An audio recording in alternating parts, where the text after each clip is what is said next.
Welcome to Alex Saz Show here at the Glen Zone with Glenn Herring. And today we have Melanie Renault with us again. She's amazing, and that's why we have her in the studio. And the reason why we have her in the studio is specifically to discuss mud flood stuff in Tartaria. And you guys love this series so much, so we're going to bring her on every week or every other week or however often she's free to come because she's amazing. And the story, why is this story is important? Why we're bringing this up? Like, you know, we have this whole round table that we talk about current events, but in the current events, we always bring up World Economic Forum and Klaus Schwab, who he's not the only one, but there are many people like him, including fearless leader Justin Trudeau, that talks about Great Reset. And what is the Great Reset is all about, and why is it important, and why is the whole Tartaria and mud flood subjects is important. So let's just jump straight into the video. The reason that our captors keep doing these resets, like the Tartarian mud flood and the 2030 Great Reset, is because eventually we always remember.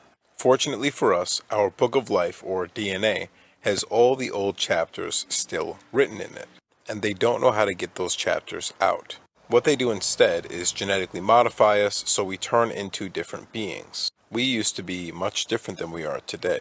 They also tell us that all of that DNA that stores the ancestors' memories is junk, so we don't look into it. They also put RNA and DNA blockers on the genetic chain so it turns off a bunch of our DNA. This limits our lifespan, intelligence, melanation, and much more. But like I said, lucky... Do you think, okay, I can't say that. I don't want to get our show canceled and put in the jail.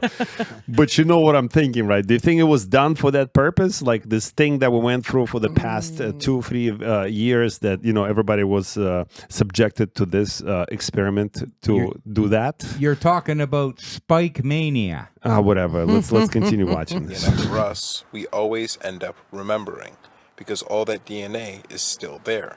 And some of us even know how to turn it back on and access those memories. And what happens every now and then is there's a critical mass of remembrance, which then automatically leads to us turning our superpowers back on. It always starts with one person who then electrically activates other people to start remembering as well. And brothers and sisters, I think what you experience in here at the Alex Saz Show is other people. There's more and more of people like us that letting information out because it's accessible not only on internet but in ether in general. Somehow consciously, you know, you have this collective or global consciousness that now this information available for Akashic records or whatever you want to call it. They start tapping into these memories and then they start telling other people about it.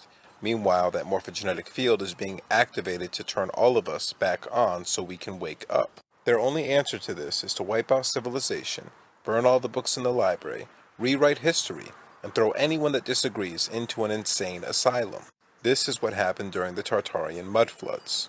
Although they keep many of the old buildings, and this is our biggest key to understanding what happened in the past. All the churches, state buildings, and banks are a key to understanding those buildings, the technology, and our true human history.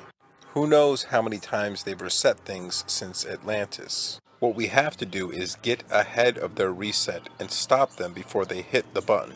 Therefore, we must all tap into Christ consciousness and bring this secret information to the mainstream so all people can see it all at once. Mel, straight to you. I mean, just take it away. Lead with the show because, you know, today we're going to talk about world fairs. And world fairs is this amazing thing. If you've never heard anything about the world fair phenomenon, especially, you know, 100, 150 years ago, 200 years ago, then it will boggle your mind for real. Mel, take it away. It's a fascinating subject. I really like this video that you started us with. I do really think that that's what's happening right now. A lot of people are remembering, and it's all about remembering because we know everything. We have all the answers within us, but we've been so disconnected from all of that that now it's time to get to repower yourself, to empower yourself enough to go and look deeper behind what we've been told with the mainstream, what education and everything told us. So today, yeah, very exciting show. I'm really excited to talk about the world fairs. First, I did want to come back on something that we touched on last time on the fire the Great Fires video, where we were looking at St. John's in Newfoundland, and we were looking at the video, of the fire, the Great Fire, and we saw this massive structure in the video. So, Alex, you can show us what I'm referring to from last time.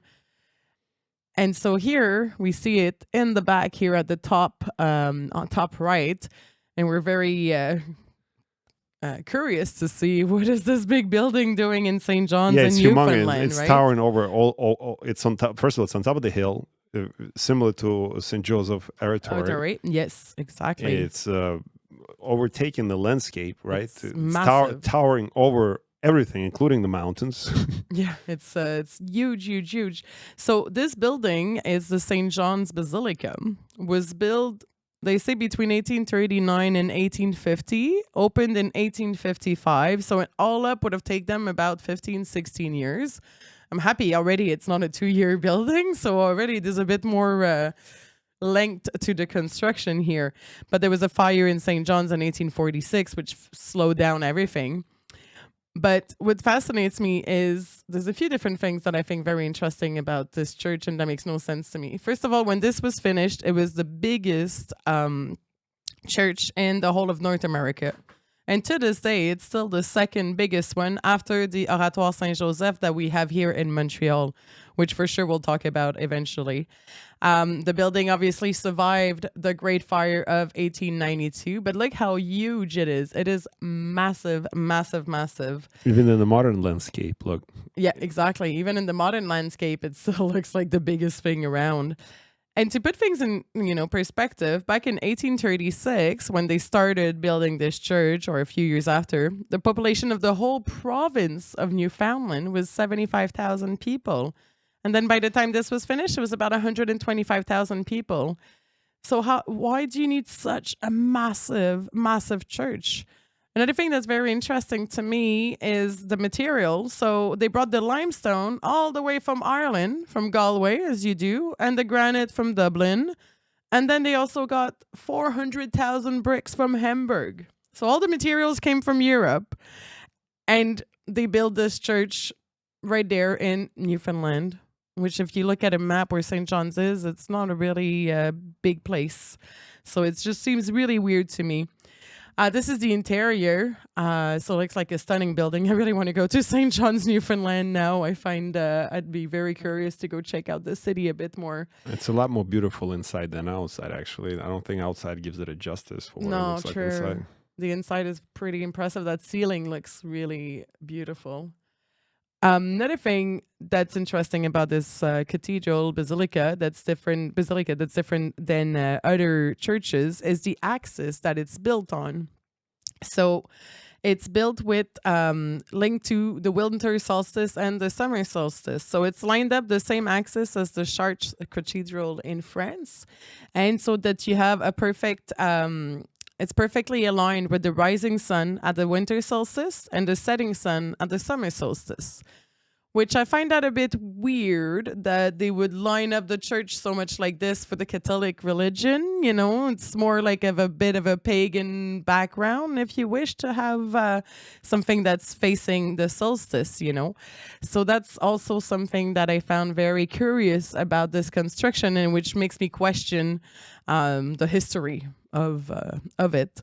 And the latest thing that I did see about this is that the church was just sold last year in 2022 for more than $3 million.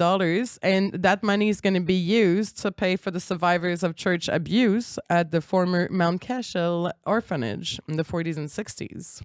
What do you think about that, Glenn? Well, you said this was built in the middle 1800s? Yep, 1839, opened in 1855. Wow, 'cause it's a magnificent architecture. Like they seemed so much more advanced back then than we are today. Oh. Today it's just steel and glass, high structures, and kind of bland to look at. It reminded me when you were showing the front of the church.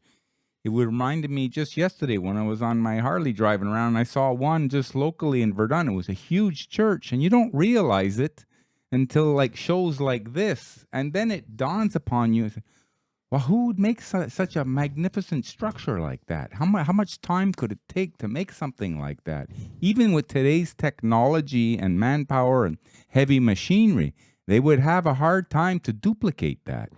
100%. So you would think that maybe with the onslaught of new technology of artificial intelligence, it'll be able to be a new architect and show the builders of today how to recreate these magnificent buildings, and not only recreate them, but that they will be in existence for a lot longer. Mm-hmm. Yeah. No, it's a really beautiful structure. So I wanted to come back on that so that you could know a bit more about what that big structure was, because I'm sure you were as curious as us to know more about it. And let's go into the World Expos. So you might have heard of, Expo 67, right, in Montreal, which was a really big deal for the city of Montreal, for the province of Quebec. But the World Fairs started way before those, obviously. The first World Fairs was in London back in 1851 in Hyde Park. And it was a really interesting World Fairs. The World Fairs, basically, they were trying to show you a lot of the different technology, a lot of really beautiful things. It was a bit like the idea behind it, and the theory behind the World Fairs is that they were like the last showing of this past civilization, with now the new people coming in and seeing things that didn't really make sense, but also giving you the new narrative of, okay, this is the history that, this is what we tell you. This is these countries are this, and they promote they'll have African villages reconstructed in some of the World Fairs, Inuits, natives, just to show you, to put in a whole idea, a whole propaganda of this is what you need to know, and this is the information. And only rich people would go to the World Fairs, obviously. It wasn't something that was super affordable. So you had all the teachers, everybody from the elite, going to these and then sharing this information to pass it on to everybody else. Why wouldn't you make it available to all, though? Like, let's say maybe you do it I don't know, at 10 when you close the show, like you leave the last 2 days available to the public at the discounted price. Yeah. Some of the fairs were more affordable than others, but the numbers are crazy of the amount of people that visited those fairs back in the days. People would come thousands and thousands and sometimes millions of people visited these fairs, but we're talking back in the 1850s. Where are all these people coming from, and having a pretty decent money also to make it to London, to go travel to Paris, to go to the States. So it's pretty impressive. So let's start with London, because that's where it all started. And we have in London a very impressive building that was built for the World Fair, which was the Crystal Palace in Hyde Park. I think I have pictures of that. Yeah, and I think we have a video as well of the World Fair, the Crystal Palace you in think London. this is Crystal Palace inside? Yes, this would be the inside of the Crystal Palace. As you can see, a massive, massive structure that has so many different displays inside it, and just so magnificent, so much beauty. But then remember that these people are still going around in their carriages with their horses, right? So there's just such a weird, disconnect. yeah, exactly, a big disconnect between what we're told. Is that it? That's also London, exactly. Look at the size of this building, it's and insane. You see, horses, carriages. Right, they're all with their horses, And you with have their carriages, and that's a glass structure. I don't think that it is. What year was it built? It was built for the exhibition in 1851, and I've been trying to find a bit of information of how long it took and things like that. Really But hard. also, I don't believe they had the manufacturing process, like the conveyor belt they didn't have it for the glass production. I don't think they could have produced it. I think it had to be all handmade. Maybe. No, I would think. I think you're right. I mean, this was back in the 1850s. I don't think they had that many huge factories to build all this glass. Look at the amount of glass panels that you have on this. So And there's a curved glass too. It's not just straight glass. true. And it's the structure is in iron cast, basically. And what's crazy about this is that they dismantled this building to piece by piece and moved it to another part of the city after the exhibition. It's like, why would you do that? First of all, why would you go to the trouble of moving a building? And then you're telling me that you were able to just rebuild it exactly the same? Or maybe was there 2 Crystal Palace in London? I don't know. Who knows? It's a bit of a weird one. And how long, on average, would these world fairs last? They would usually last about 6 months.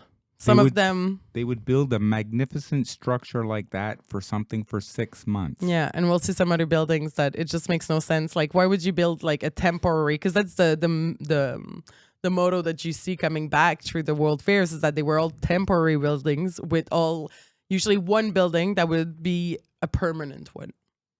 So here, for example, the Crystal Palace was the permanent one because it stayed after. They moved it from Hyde Park to another part of the city.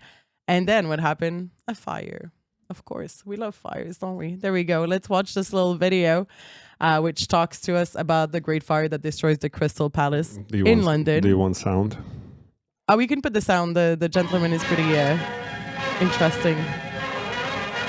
To few people in a lifetime comes the chance of seeing such a gigantic blaze as the funeral pyre of the Crystal Palace, the proudest building of the last century, one of the few remaining links with Queen Victoria and Prince Albert. Built in 1851 in Hyde Park for the Great Exhibition, opened in royal state by the Queen and the Prince Consort, it was later transferred to its present site in what was then the rural outskirts of London.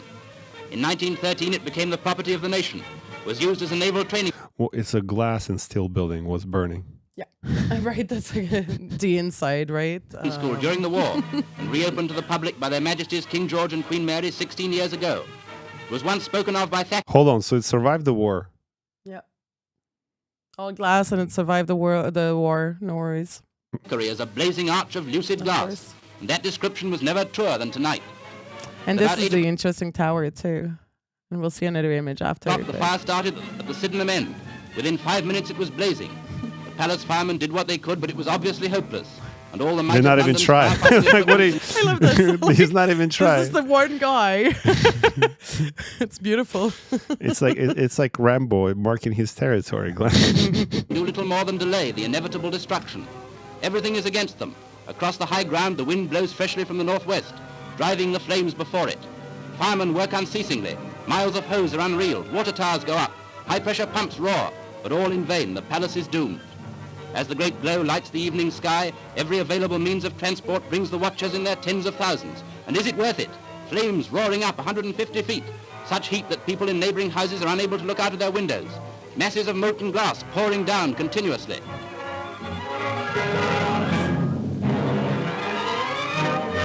Massive fire.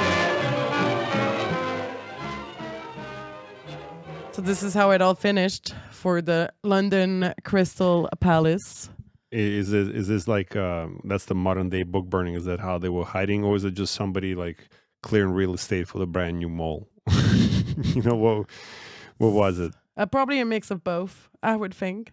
But it's also like, you know, that video that you showed at the beginning, everybody's going to start remembering eventually. So when you leave big structures like this, at some point, someone's going to be like potentially questioning something. And that's why when we were talking last time about the Great Fires and through all the big cities, well, that's it. It's a bit this reset that's happening where they're like removing all the pretty older buildings to bring you new stuff, you know? So it's pretty crazy. At that London exhibition, there was 100,000 items that were in display, and they had technology from across the world. So this was also the idea, to show different technologies and to show what was the future in the city. And this one had a lot of profits because not every world fairs. We'll talk a bit about the world fairs in the States too, and most of them were like bankrupt, like didn't make enough money at all. They made no money, barely any money. But London had a lot of profits, and they gave all that money to create the museums in the city and to help fund the museums in the city. So Museums are also a way to keep like that propaganda going of like, you know, what they want you to believe about the history and our past. But that's it. It's just a story. It's his story. You need the museums for the indoctrination of the history. Exactly, right? You need to keep the lies going, like, so that you like, okay, well, there was paintings, there were this, so it's interesting, you know. That's how they keep it going. And there you go. That last photo that you pulled up was a good one of the Crystal Palace as well, with the tower. The tower, which inspired later on, no, it's not this one that inspired the Eiffel Tower. It's another one. But this is a nice photo of the Crystal Palace that we see after it was moved. You know, so how do you move such a massive structure? Like, and they say, oh, they took it down piece by piece, every glass, and put it back up. I just don't understand why you would do such a thing. Like, obviously, they're saying, well, they wanted to move it to the Do we have a burbs. time frame how long it took? To move it? Yeah. I haven't found that information. Did it take? no. Was it as long as to do 3 blocks of Pine Street to redo the pipe work underneath That's the taking concrete? quite a long time. But they moved it in 1856, if I remember correctly. So a few years after the fair in Hyde Park, they moved it to what they called the suburbs at the time. And they had a lot of really random things that they were showing in these fairs. There was this instrument that they were using leeches to predict the weather. That's pretty random. Yep, the leeches would move in the tube, and that would predict the weather when there was more humidity. Was this part of the London Fair? This one was actually not in London. This was in the States, in San Francisco. But this is a crazy image, in my opinion, with a machine, like a giant typewriter that weighs 28,000 pounds. Like, where did you get that? Like, so it makes me question, was there Well, more? there will be giant show that will cover for sure part of the Mudflat series, and they found a lot of objects that were of giant nature, like giant guns, large guns, and other things. Yeah, totally. So here you can see how small the man is next to the giant typewriter. And it's like the machine you'll eventually buy, but like, why would I buy a giant typewriter? You know, it's not going to be something, That's the marketing. yeah, good marketing over there. Yeah, for sure. Well, maybe that's what it was. Maybe we're overthinking it. Like, who knows? Maybe they did this. This is a marketing ploy. They build a giant typewriter that actually works. Where did you get the piece of paper for that, though? Right, exactly. I want to see the loose leaf and who loaded in. Yeah, this is the Panama Pacific International exhibition. So in San Francisco in 1915. And San Francisco, they had their World Fair just a few years after a major earthquake that destroyed most of the city. So that's it. Like, most of those World Fairs happened also just after a huge Great Fire. So again, this whole idea of reset. Okay, so the fire destroyed a lot of the pretty buildings that we had that were part of the old civilization. And now we're going to have a World Fair to kind of show you, okay, this is what you need to see. But most of these buildings are all destroyed after. They're saying they're permanent structures that were built in a few months, a few years, to be destroyed. This one's in San Francisco, but this is still here today. And that's part of the World Fair that they had back in 1915 from the Pan Pacific. But look, this could be easily in Europe somewhere. It could be like St. Petersburg or Venice or anywhere. Yeah, exactly. So again, we have this idea of the same architecture all over the world. And so there's a few people that have done a lot of research on world fairs worldwide. One of them is Howdy Mikovsky, who is a brilliant man, and his book Exposing the Expositions. This is a revised version. That's a fascinating book with a lot of interesting images and also a lot of different theories that he's got. He's also connected with some of his friends that are, that work in construction, and he asked them, like, do you think this is possible? The timeline that they say that they build like certain things. And his friend's like, no, it's impossible. Like, there's no way. Even with today's technology, it would take more than 10 times the time that they said that it would take, you know. So it's quite a fascinating subject. So 1851 London, and then we had the first one in the States in 1853, which was the New York City World Expo, which was also a big success. And we have a Crystal Palace also in New York City, which we can see. I think we have another video on New York and the Crystal Palace of New York. So we'll listen to this one. It's quite interesting. It tells us a bit about the structure and about the World Fair over in New York City in 1853. Look at the orange smoke. It's like, it's everywhere. okay, let's see New York. So let's see New York City and its Crystal Palace. Exhibition building constructed for the Exhibition of the Industry of All Nations in New York City in 1853, which was under the presidency of the Mayor Jacob Aaron Westervelt. The building stood in Reservoir Square. New York City's 1853 exhibition was held on a site behind the Croton Distributing Reservoir.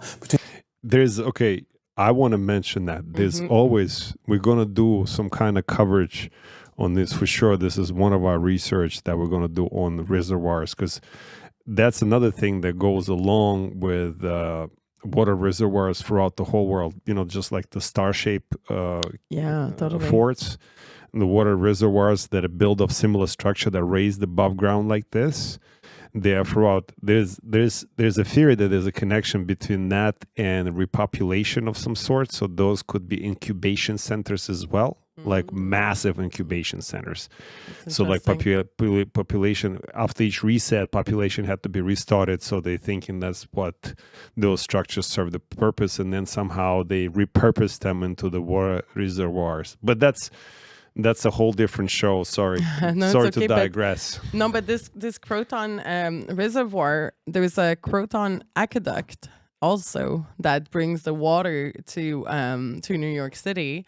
And that was, for me, one of the first things when I saw the images of the aqueduct. I didn't realize that we had aqueduct big like this that looked like the ones that you can see in France or in Italy. And it really blew my mind to be like, hold on, why... In the timing of the history of when these aqueducts were built in Europe, didn't make sense that we had some also here in the States or in Canada. And this reservoir was completely destroyed, or this building completely destroyed. And it's Bryant Park now in New York City, you know. So this looks to me like one of those star forts, which is something we'll talk about one of these days. But also what's interesting here, if you look on the right-hand side, look how it goes down, right? Again, with the level and mud floods and all of that. It's just interesting. The building really keeps going down lower than the street level that we can see over here. Hold on, I got to pull it up. Just a second. Yes, right there. Okay, yeah. So you see what I mean on the right-hand side? The rail. It goes down. So the building keeps going lower than the street level. Why would you build like that? Wait to notice that. I didn't even look at that. Look at realize, isn't it? That's it. Check out Trying our best. Yeah, that's very interesting. See, brothers and sisters, look to the right. There's two gentlemen standing in, well, I'm assuming a gentleman. I don't think there were any transgenders back then. And then that's them standing in front of the steps, and then you can check out. Yeah, it definitely goes below the ground level. Right. It's a bit of it looks like a beautiful building too. So let's see what else he's telling us about the World Fair. Between 5th and 6th Avenues on 42nd Street in what is today's Bryant Park in the borough of Manhattan. The New York Crystal Palace was designed by George Carstensen and German architect Charles Gildemeister, and was directly inspired by the Crystal Palace built in London's Hyde Park to house the Great Exhibition of 1851. The New York Crystal Palace had the shape of a Greek cross and was crowned by a dome 100 feet in diameter. Like the Crystal Palace of London, it was constructed from iron and glass. President Franklin Pierce spoke at the dedication on July the 14th, 1853. Theodore Sedgwick was the first president of the Crystal Palace Association. After a year, he was succeeded by Phineas T. Barnum, who put together a re-inauguration in May 1854 when Henry Ward Beecher... Look, what are those little shacks going on in the front compared to what is this? So you can build this huge structure like this and basically pretty much almost in 2 years. That's what they're telling us, because it's inspired by the 1851 Expo in London, right? And this is in 1853. Well, it's not like they start building the moment after 1851 construction. That was, I'm sure took some time for them to actually start the construction. So it was less than 2 years. And this building is remarkably similar to Bordeaux prison. How would you know? We drive by it in It's true Montreal. that it's an interesting Yeah. Bordeaux. Oh, the Bordeaux prison. That's the one on Gouin. on Guay. Yeah. Yeah. Yeah, it's the same thing. The big round dome in the middle with the coming out structures From on the each different side. structures. Oh, I'm gonna go check it out. But yeah, this is really funny to me. Like, what are those little, it just doesn't add up with what you have, the beauty of what you have in the background, right? And look at the size of that dome. And again, we're talking New York City, 1853, like, they're all like the dirt roads. They're really well dressed though. It's so interesting. There's so many like weird contrasts, things that just doesn't really make sense to me. So let's keep going with... And Elihu Burritt were the featured orators. This revived interest in the palace, but by the end of 1856, it was a dead property. The adjoining Latting Observatory, a wooden tower 315 feet high, allowed visitors to see into Queens to the east, Staten Island to the south, and New Jersey to the west. The tower, taller than the spire of Trinity Church at 290 feet, was the tallest structure in New York City from the time it was constructed in 1853 until it was shortened in 1855. The tower's base was 75 foot square, tapering to a top of 6 feet. It could handle up to 1,500 people at a time. The original specifications of the observatory called for a steam elevator to be installed to service all 3 levels, but that would have been unprecedented since the tallest elevator then in existence was only 75 feet high. The ascent was by stairs and was described as fatiguing, but it improves digestion. The Latting Observatory was an inspiration for the Eiffel Tower. It burned down in 1856. Uh-oh. Not another fire. Seriously? Oh, that's so sad. Do you think that's where Trudeau gets his lessons from? Let's just burn it. Burn everything. Buildings made of steel and glass, or iron and glass, and it's full of fire. Yeah. Well, this one they said it was wood, but it doesn't seem like very safe to me, like to have, like, I mean, there's a lot of wooden structures obviously, but like this doesn't seem to me like it's made out of wood. But he said wooden structure, but I don't really. Oh, maybe it is. Maybe it isn't. It could be. The point is, Another fire. Another fire. Well, brothers and sisters, what are they burning up north? What are they hiding? It's true. It's a question. What's in the Grand Canyon too. There's a lot of different things that we don't really know. There's a lot of like national parks all through the States, and even in Canada, there's some parks where you don't have access to everywhere. Some parts that are completely closed off that you're not allowed to go there. What are they hiding? That's a missing 411 show. Remember that? Well, we'll talk about that. David Pilates. Let's continue watching this. The New York Crystal at Palace that beautiful itself was fire. destroyed by fire on October the 5th, 1858. When it burned, the American Institute Fair was being held there. The fire began in a lumber room on the side adjacent to 42nd Street. Within 15 minutes, its dome fell, and in 25 minutes, the entire structure had burned to the ground. But again, like you said, 25 minutes, what's burning in there? What is burning? Look at all these people, like all these people just looking at the fire. Well, I mean, I know this is a drawing, but like those firefighters who look like they're having a hard time getting to that fire. Oh, yeah. No lives were lost. It's like it's like traffic on the carry, right? What I find fascinating, what I find fascinating is like he said that one of the expo was happening in the building at the time that it was burning, but no lives were lost. And Which, it I took mean, it's great. yeah. And it took 25 minutes, but how do you get everybody out of a building that's Humongous, starts burning, yeah. that's going to be completely, the dome fell into 15 minutes and everybody was down to the ground on 25 and nobody died, which is great. I mean, wonderful that nobody died, but a bit odd. But there's so many people outside that were just But it's just like you said, it's just a conveniently chilling there. It's just a drawing, obviously. Just a drawing. It's I just mean, a drawing, You can but see people escaping or whatever through the front, but Yeah. it's just a drawing. it is just a drawing. But it's just, it seems a bit odd to me. Lost, but the loss of property amounted to more than $350,000. This included the building, valued at $125,000, and exhibits and valuable statuary remaining from the World's Fair. Elisha Otis demonstrated the safety elevator which prevented the fall of a cab if the cable broke at the Crystal Palace in 1854 in a death-defying dramatic presentation. That year, another building directly inspired by London's Crystal Palace, the Glasspalast in Munich, was inaugurated. If you like... So, more Crystal Palace all through the world, including, we had one here in Montreal, a Crystal Palace, that we have some images that we will be able to show you of the Crystal Palace that we had here in the city of Montreal. No, that's Toronto one. This is the Montreal one, because Toronto obviously also had a Crystal Palace. Because did you know that there was a Crystal Palace in Montreal and in Toronto? This is the one that we had here in Montreal, 56 meters long, 26 meters wide. So it was integrated in 1860. We can see a little, there was a grande exposition agriculture and industry here in Montreal. Look at that. That's the inside of the Montreal Crystal Palace.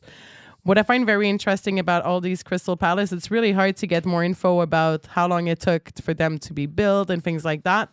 But I did find information about the one of Toronto that we will talk about in a minute. But again, massive structure that also was moved. The Montreal one was also moved from one place to another. They moved it from it was close to St. Catherine, and they moved it to Fletcher's Field. Fletcher's Field, which are you sure is that's a Montreal, Quebec? Because Parc I don't Jeanne-Mance. see any Fleur de Lis. I don't see any Quebec flag in there. What's that? Explain that. Well, back in the days, it was a bit less pro, but there's a French flag, Yeah, explain promoting the French. Explain that. See, so something there's obviously. True that's also. What's up with the history, right? Like, so the history we've been told is not what we know. What isn't really true. That's another example. Like, where's the Quebec flag? Why is there a French flag? Well, the Quebec flag came later, so that's why. To be honest, I do have an answer to that question. It did come later on, but so it was built for the 1860 exhibition, and it burned in 1880. But in 1878, they moved this building. Same thing they did in London. They decided, oh no, it can't be here anymore. We got to move it. So they moved it. It was around St. Catherine and McGill, to give you a bit of an idea for those who were in Montreal. So they took it down piece by piece and rebuilt it at Fletcher's Field, which is now Jeanne-Mance Park, which is right across from the video we started with the tam-tams at the bottom of the mountain. So they moved it in 1878, and then 2 years later, it burned. So conveniently, every time they move it and then they burn it. Right? But like, why would you even go through now that you're going to say, why would you move it? Well, because they wanted the space in downtown, but it's just odd to me. It's odd to me that you would go through the trouble of moving such a massive building. And, we can't even, I don't think it would be really hard to build this nowadays. And there's no info about how long it took to build it either, which is always convenient. But let's go to Toronto, the other one that you had before. Right here. So Toronto's Crystal Palace, which was for the Canadian Industrial Exhibition, which also known as the Provincial Agricultural Exhibition of Upper Canada. And this was an exhibition that was going through Ontario, so it would move from one city to the other. But you have the beautiful Crystal Palace in Toronto. So how long do you think this took to build, Glenn or Alex? How long would you think it take to build this back in the 1800s, right? 12 weeks. 12 weeks. I don't know. Going by today's pretty standards, close. they'd still be making it. True that. The Toronto one, so it was built in 1878, to tell you when, in 90 days. Oh, I wasn't that off. You were really close, actually. Well Yeah. done. 90 days. This is a building that was 47,000 square feet, could fit 8,000 people. Again, cast iron and glass, 17 meters high, which is about 55 feet, 29 meters, 96 feet wide, 78 meters, 256 feet long. So quite an impressive building. 90 days, temporary structure, and this is this is where they live. This is the same buildings they're building at the same time, right? I don't get it. Yeah. Does that make sense to you? Nope. No. No, Right? that's I'm glad it's not just me. So this is like young Fake news. So this is like this is Young Street. Fake history, right? So fascinating to me. When that's the thing. When you start looking into the past, when you start really digging, you realize there's a lot of things that don't add up, a lot of things that don't make sense. And I don't have all the answers. I'm not telling you this is what it was or what it wasn't. But what I'm saying is, there's place for questions, a lot of place for questions. So really beautiful building. Look at that. Like really stunning. And 90 days, of course, because that's how quick they were. So really Look interesting. what they And that put was it. the interior of They it. put the globe. Of course. How nice did they know? What globe. year is that? Well, it says here circa 1900 for this photo, because the building, you know what happened to it? What? Guess what? Come on, you know what happened to it. Terrorists. Another fire, of course, another fire. It burned in 1906. Bye bye, Crystal Palace of Toronto. It wasn't that long, right? So my question is, it's really I understand if it lasted like 12, 15, 13 years. It's literally within few years after it was built, shortly after it was built, is being removed. Yeah. Well, Because that's it, because they don't they don't want people to put stay, together. How right? did you build this? Like, Exactly. How do I still live in a shack and you were able to build this in 90 days, especially? So you can build this in 90 days, but you can't build me a house that's like made out of something else than wood? Like, I odd. guarantee you nowadays contractors cannot build a duplex in 90 days. no, there's no way. I guarantee you. Oh no, for sure. I'll make 90 a days they've barely done the not even the base, like Foundation. the yeah. foundation.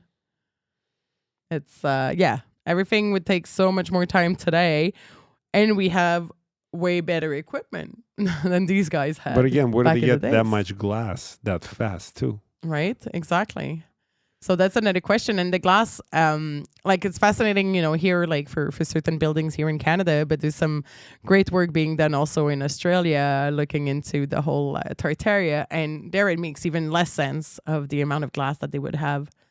So here you can see a few of the World Fairs. So these happened like not just in New York, but all over the States, over a lot of them between 1851 and 1915, the main ones. For example, I'll give you some dates to give you an idea. There was one in Philadelphia, 1876, Louisville, 1883, New Orleans. We can see the images. So that's Philly. Yeah, that is Philadelphia Centennial International Exhibition. I'll go back to Philly. Look at the size of the building. 1876 in Philadelphia. What a stunning building. It also looks like a glass palace. Totally. And look at the details. Like there's so much work on there. I don't have the info of like what happened to this one. I don't know, maybe a fire, who knows, but What's inside of that? and that's building? inside of it. Yeah. So you see, it was all about, it says 1,000 of industrial product. So again, showing you, it's a bit like it was like the propaganda at the time, showing you like the new different things that were happening, The new technologies, history, like confirming certain aspect of history. It was the big propaganda of the time, and these events were massive, and people would travel all over the world to go and see them, because we talked about London, but there's been some in Paris, the Eiffel Tower, 1900, Barcelona, Melbourne, Lima, Copenhagen, in Cambodia, like a lot of, in Cambodia. What? Rio de Janeiro in 1922. Rio de Another Janeiro. magnificent. And you see so many similarities of these buildings, this architecture, all around the world. Mm-hmm. Totally. Because Rio. that's it. It's Rio might not be in this one because these are all the Americans one, but you can see it in San Francisco, 1894, then 1915. So they had a second one. Atlanta, 1895, Nashville, 1897. We have St. Louis also somewhere from 1904. And St. Louis was on like 1,200 acres. Like that's a huge size. Omaha. San Francisco in 1915. That Yeah. was a big one. Cleveland. Yeah, San Francisco, their second one. And you have to think also that San Francisco, the first one that they had in 1894, was 9 years after a massive earthquake as well. And the city had just kind of started. And then they got this like massive, they did a huge fair in their city. So again, if you look also into the background of those cities, the history, there was most of them, pretty much every World Expo before 1950, the city where the World Expos are, had a great fire within a few years before. So this whole part of the world, like of history of the world between like 1800 and 1920s, it's very fishy. This There's is something Chicago, weird. right? Yeah, this is Chicago. Look at this. Like, this is insane. The size of it. And most of these were temporary structures. They kept one of the building in Chicago. That's now one of the museums. But those are all, this is like, it looks like Venice. It looks like, it looks like Europe. The World Columbians Exposition. So it was to celebrate the anniversary of Christopher Columbus arriving in the United States. I think I have more pictures of Chicago Fair. Is this? So look at this again. The architecture is just insane. this Yeah, Chicago? this is Chicago. It was a whole, like, it was massive. The Chicago one was just like huge. And they 690 acres, I believe. yeah, I right? think so. And, It was a massive. and built within 2 years. Yeah, of course. Supposedly Of course. made of wood. Yeah. Yeah. This was made of wood. Yeah, really. Right? Yeah, that makes sense to me. So yeah, it was, and this was 20 years after that famous Great Fire of 1871 that there was in Chicago. It was 700 acres, 2.8 square kilometers. They had buildings for every state in the country. What year is Chicago? 1893. They had that much electricity back then. Yeah, that's another part that's very fascinating. It's the whole electricity aspect, where some cities like Chicago for the fair, I think it's in Chicago for the fair, that had more electricity than New York City had at the time. And Chicago was not bigger than New York City. So the electricity and the aspect that everything was lit up like this is also another part that's a bit interesting. They had, as I said, nobody really can tell you where the electricity came from, but there was above ground electric railroads through the fair, and you could ride aboard the harbor in electric boats as well. Wow. This one was not electric, as you can see. I think this is the building that's still there. That's the museum, I believe. Maybe And they built it just for the fair. and it was all built in 2 years, just for the fair, of course. And most of them were all destroyed right after the fair. They burned them down. But there was lakes, lagoon, like a giant area. And like I think this. they built it like on the swamp, right? Like it Yeah. wasn't like It was also built on a swamp. Yeah, so it's like there's so many different details that it's like there's no way. Sounds sketchy. Right? Sketchy is the even word. sketchier than Justin Trudeau.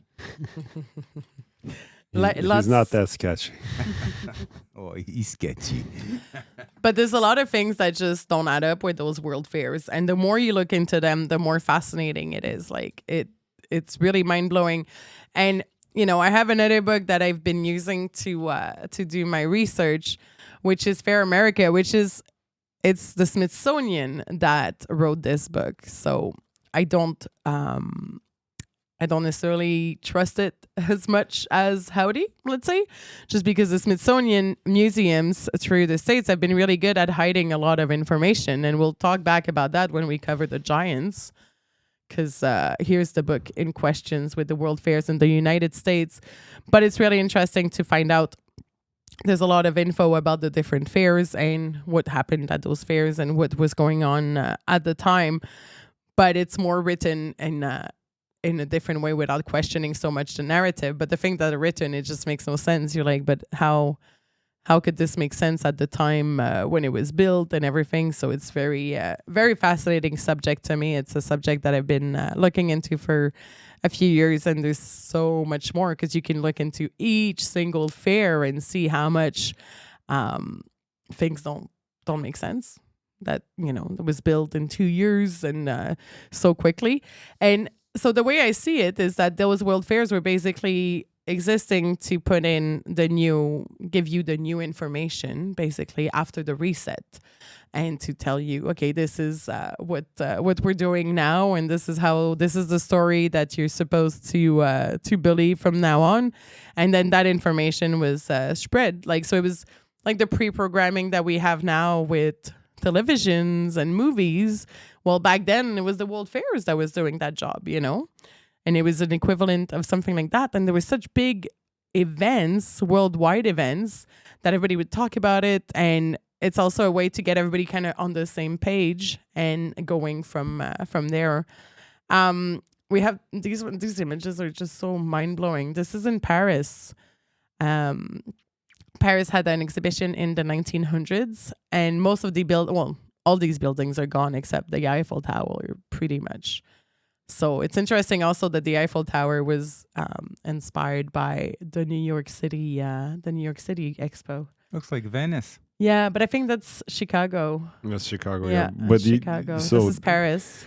not that many people know that the Eiffel Tower was built for the World Fair, and maybe also structured as via Tesla technology, right? So you can receive electricity from the ether, right, and send it. Maybe that's the last remnants of that kind of technology.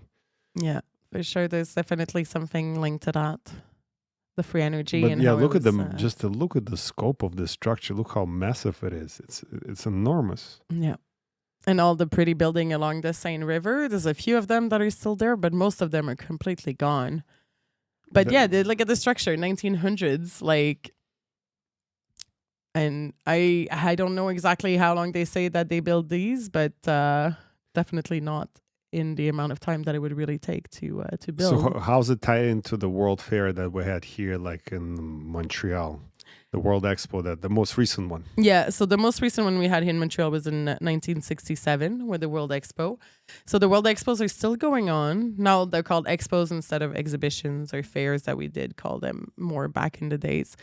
And usually, as I was saying, it's usually just the one structure that remains. But in Montreal, the Mayor Jean Drapeau loved the expo so much that he kept it going with Terre des Hommes afterwards, and managed to keep quite a few of the structures. So, for example, the Biosphere, which was the USA Pavilion, is now a museum, and which was designed by Buckminster Fuller.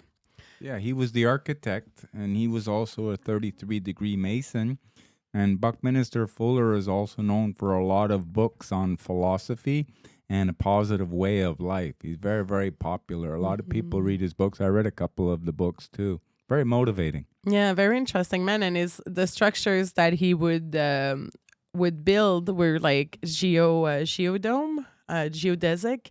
and so really interesting structures. And the Biosphere, or the pavilion, the USA Pavilion, used to have also a cover on top of it that burned. It was built in 1967, and I believe it caught fire in 1976. Yeah, so we can see the Biosphere here, which is the museum, the Environment Museum now in Montreal.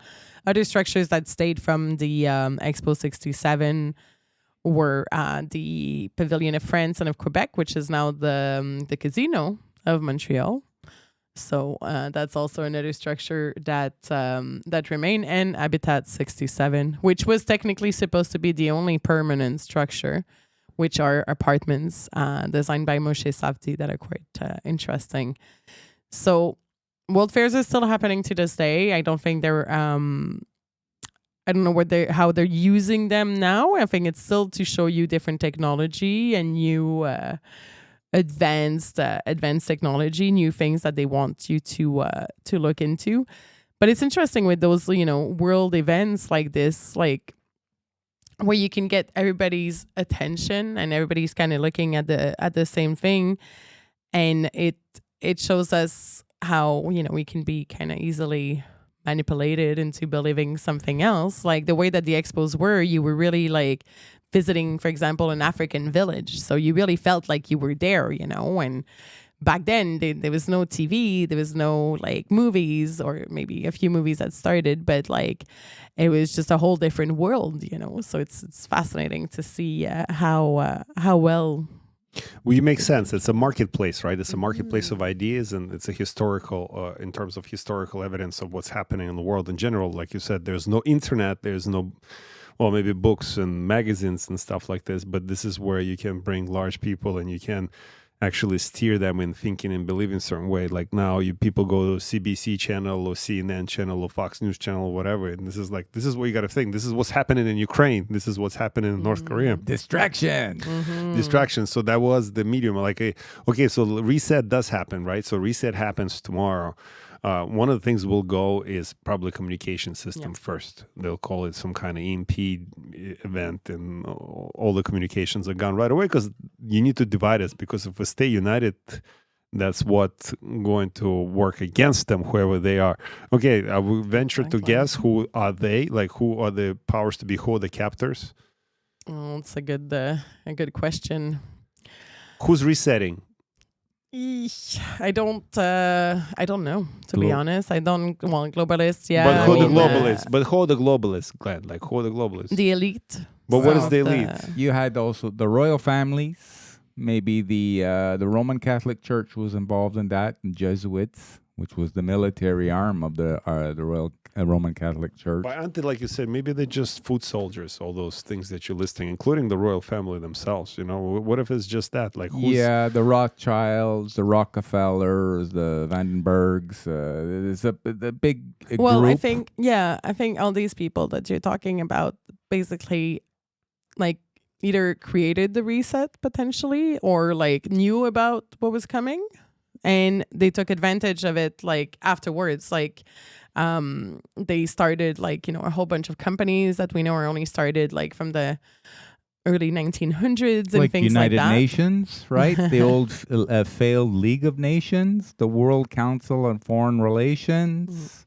the World Economic Forum, all these groups, United Nations, they're all there just to try to control people's belief of the reality that they want to create. Yeah, exactly. Yeah, in the first, like, the Yuri Bezmenov, the guy we always refer to, his thing is the 4-phase destruction of the society, and the first phase is demoralization. So we're actually experiencing demoralization for the past, like, seems like the first phase stretched out, but we've been demoralized here in the Western society. There are no foundation. There's no moral ground that unites us all. It's like, be whatever you want to be penguin. I think that's part of the strategy that they're doing, helping us forget who we really are by telling us you can be whatever you want to be, type of thing. Yeah, and also like dumbing you down, like, in the sense, like, on many levels, but also that's it, like, because if we all realize that, hold on, there used to be other civilization that were super advanced, like way more advanced than we are, then that's going to create a huge movement of people that are going to be like, oh, well, why don't we go back to something more powerful like that? There's different ways that we can live. And that's what I found very empowering about, researching about this, is that there is another way, and we don't have to go through all of this. And now, they're really making everybody's so, like, depressed. Oh, the world is turning to shit. It's all burning, climate change, blah, blah, blah. And it's like, yeah, but you're also an amazing human being with so much power that can do so much and that could change all of that very easily if we stop, living in the type of society that we have right now where like we're slaves to the system and we're just following. Yeah, if you can become an antenna with the infinite field of intelligence, and that's the potential every being has inside of them. Today we're distracted with such stupid stuff. Nonstop. If you paint stripes on a cow, that doesn't make you a zebra. If you could put lipstick on a pig, doesn't mean it's a beautiful pig. It's still just a pig. There was a book out there, Men Are From Mars, Women Are From Venus. And transgenders are from which planet, big guy? Uranus. Not mine. Well, I guess we're going to close up the show, but my question is, this is something we can explore later. I'm glad you brought up this aqueducts and water reservoirs that actually go along with this whole mud flood and Tartaria and forgotten history, but also orphans. Even in literature, we always encounter orphanages. And, there's a lot of orphan stories and songs. And then, obviously, Great Reset associated with some kind of a great event that, a war maybe, or a fire, or something that's happening where large population is destroyed and then population needs to be reset somehow. And you have herds of orphans wandering the streets, throughout history. There's a lot of evidence of that throughout many countries, like literal accounts specifically. Let's say if there's just a family, if there's just a husband fighting, there's still a mom. So why would be orphans left that way? Although I wouldn't understand the family structure based on the history, and we know it's been rewritten, but there's some other evidence. There's some other evidence of that something is fishy there with orphanage. Can you describe that? Oh yeah, there's something very fascinating. During the World Fairs and even before, there was something called baby incubators. So infant incubators and places called infantorium as well. This is a display at one of the exhibition in 1901 with living infants. So they're basically having babies in incubators. This was mostly a doctor called Dr. Cooney that started this in Coney Island in New York City, and then had it as a sideshow at some of the world fairs. And they're saying, oh yeah, this was a great medical improvement to save all the premature babies that were born. But I'm just wondering, where are all those premature babies coming from? Where are all these infants coming from? At the Chicago Fair in 1933, they had some of those baby incubators also on display. People would pay to go and see those babies in their little machines in those incubators. And it just seems all very weird to me. There's another story where he transported some infants from France to England, or some premature infants from France to England on a boat in baskets with hot water to keep them warm. It's just what, but they're supposed to be like immature babies, like that are not even. So you have them not in your machine to cross the river. And yeah, maybe the exhibition was the technology is left over from the previous years and it was some kind of salvaged. So that's in Buffalo, by the way. That's in Buffalo. Yeah. Buffalo, what's the connection with Buffalo? Tesla, Glenn, isn't it Tesla was powering Buffalo from Niagara via his Tesla technology? That's right. Alternating current, AC electricity traveling through the ether, generated from Niagara Falls, sent over to Buffalo, New York. That was the receiver's side of it. Yeah. And all that was quietly put down. Mel, fascinating subject. Mel, it's been very fascinating to have you here again with us at the Saz Show and the Glen Zone. And we're very, very happy to have you here, part of our show. We will cover something different on mud flood, and we'll let you guys know what it is. So, any last words? Any advice on keep asking questions, stay curious, stay open-minded, don't eat yellow snow, don't breathe red air. What is it? Well, also, one thing that I find interesting was the motto of the Chicago Fair in 1933, which said, "Science finds, industry applies, and man adapts." So, you know, let's stop adapting and change the adaptation, and you know, question. Go do some research. If you found this interesting, go look into it yourself. It's Howdy Mikovsky has tons of video on the subject, and there's a lot of different websites available as well. We'll try to put some in the links in the video. Finally, learning this today, I would just like to quote something that's very, very important. Very, very important is you ask people, what is the difference between wisdom and knowledge? You become wise when you realize most knowledge is not true. Ooh, They control the way you think if you allow. Free your mind. This has been an amazing show, brothers and sisters. We'll see you on the next one.